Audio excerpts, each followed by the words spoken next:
নিউজিল্যান্ডের ঘরের মাটিতে পাকিস্তান তাদের নাকটা কাটিয়ে দিল। টি-20 ক্রিকেটে পাকিস্তান সেরা, তারা বিশ্ব চ্যাম্পিয়ন। এমনকি 2022 টি-20 বিশ্বকাপে তারা ফাইনাল খেলেছে। আর সেই পাকিস্তান ক্রিকেট টিম নিউজিল্যান্ডের মাটিতে একদম মনে হচ্ছে নিউজিল্যান্ডের সঙ্গে আয়ারল্যান্ড, হংকং, নেদারল্যান্ড এদের খেলা, হল্যান্ড। পাকিস্তান পাকিস্তান মনে হচ্ছে না। আজকে পাকিস্তানের বাজ পাখি শাহিন শাহকে বাদ দেওয়া হয়েছে, কারণ তার পারফরমেন্স বলে দিচ্ছে সব কথা। কিন্তু পাকিস্তানের যে অবস্থা, তাদের ব্যাটিং, বাবর আজম, রিজওয়ান সবাইকে তো বাদ দিল, কাকে বাদ দেবে? এবার কি পাকিস্তান ক্রিকেটটাই ছেড়ে দেবে? Pakistan cricket team 20 over batting করেছে, কষ্ট করেছে, অল আউট হওয়ার ভয়ে ভয়ে খেলেছে। 20 ওভার ঠুকঠুক করে খেলে রান করেছে 128। আর নিউজিল্যান্ড কি করলো? 129 রানের টার্গেট, মাত্র 10 ওভারে কমপ্লিট। পাকিস্তানি বোলারদের বল মাটিতে ফেলার আগে মাঠের বাইরে।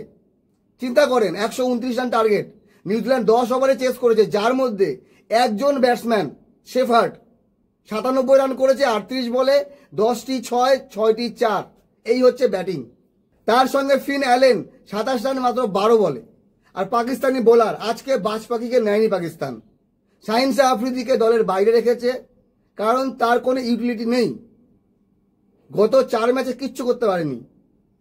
কিন্তু আশ্চর্যকর বিষয় হলো যে আমের জামাল, যে তার জায়গায় মনে করেন মেন বোলারের জায়গায়, 2 ওভারে রান খেয়েছে 43, 2 ওভারে 43। হারিস রক 2 ওভারে 22। পাকিস্তানের সর্বকালের সেরা অলরাউন্ডার শাদাব খান 2 ওভারে রান দিয়েছে 33। ব্যাট হাতে শাদাব খান 20 বলে করেছে 28। তো বিষয় হলো পাকিস্তানের হয়ে একমাত্র ব্যাটসম্যান ক্যাপ্টেন সালমান আলী আগা 51 রান করেছে নট আউট থেকে।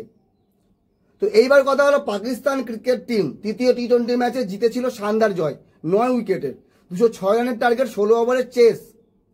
ব্যাটিংয়ের হিরো, জয়ের নায়ক হাসান নওয়াজ, তাকে নিয়ে অনেক প্রশংসা করেছিলাম। আমি বলেছিলাম পাকিস্তানের ক্রিস গেল অবশ্যই গেলের মতনই খেলেছিল ওই ইনিংসটা, 45 বলে সেঞ্চুরি। কিন্তু গেল যেমন 1 ম্যাচ খেলে 10 ম্যাচ নাই, পাকিস্তানের এইটাও সেম কাজ। 5 ইনিংস খেলেছে হাসান নওয়াজ, যার মধ্যে 3 ম্যাচে ডাক, একটাতে 6 রান মনে করেছে, আজকেও ডাক মেরেছে। পাকিস্তানের ব্যাটিং লাইনআপে আছে ডাকে। 1 ম্যাচ জিতলো, সেই ম্যাচে 200+ রান করেছে। বাকি যে 4টে ম্যাচ, 4 ইনিংস, প্রথম ম্যাচে 91 রানে অল আউট, দ্বিতীয় ম্যাচে 15 ওভারে খেলা ছিল 135 রান, 9 উইকেটে, তৃতীয় ম্যাচ জিতলো। চতুর্থ ম্যাচে 220 রানের টার্গেট নেয় পাকিস্তান, মাত্র 105 রানে অল আউট। আর আজকে 128 রান, 9 উইকেটে, 20 ওভার খেলে। তো পাকিস্তান ক্রিকেট টিমের ক্রিকেটটা কোথায় গেছে আপনারা শুধু বলে দেন। একটা ক্রিকেট দলে যদি ধারাবাহিকতা না থাকে, পাকিস্তানের সব ইয়ং ট্যালেন্ট আছে, কয়েকজন আছে যাদের অভিজ্ঞতা আছে, কিন্তু নিউজিল্যান্ডের দলটাও তো সেম। নিউজিল্যান্ডের বড় বড় ক্রিকেটাররা আইপিএল খেলছে। যাই হোক বন্ধুগণ, 4-1 পাকিস্তান সিরিজ হারলো। প্রথমে তো মনে হচ্ছিল পাকিস্তান হোয়াইট ওয়াশ হবে, হয়নি। 29 মার্চ থেকে শুরু হবে 3 ম্যাচের ওয়ানডে সিরিজ। সেই সিরিজে অবশ্যই বাবর আজম, রিজওয়ান, ইমামুল হক এরা সবাই থাকবে। কিন্তু পাকিস্তান ক্রিকেট টিমের টি-20 ক্রিকেটে এত অধঃপতন কেন? 2022 টি-20 বিশ্বকাপের যারা ফাইনাল খেলেছে তারা এখন তলানিতে চলে গেছে। তো পাকিস্তানের টিমটাকে নিয়ে বেশি কিছু বলার নেই, বলার কিচ্ছু নেই, কারণ তাদের পারফরমেন্স অতি সাধারণ। পাকিস্তান দলটাকে দেখে মাঝে মধ্যে মনে হয় জিম্বাবুয়ে, আয়ারল্যান্ড, নেদারল্যান্ড, হংকং এদের কাতারে পড়ে। কেন এরকমটা? অবশ্যই পাকিস্তান স্ট্রং একটা দল, তারা বিশ্ব চ্যাম্পিয়ন, কিন্তু তাদের পারফরমেন্সে সেই চ্যাম্পিয়নগিরি কিচ্ছু দেখা যাচ্ছে না। সবাই যেন ক্রিকেট ভুলে গেছে। কিসের জন্য?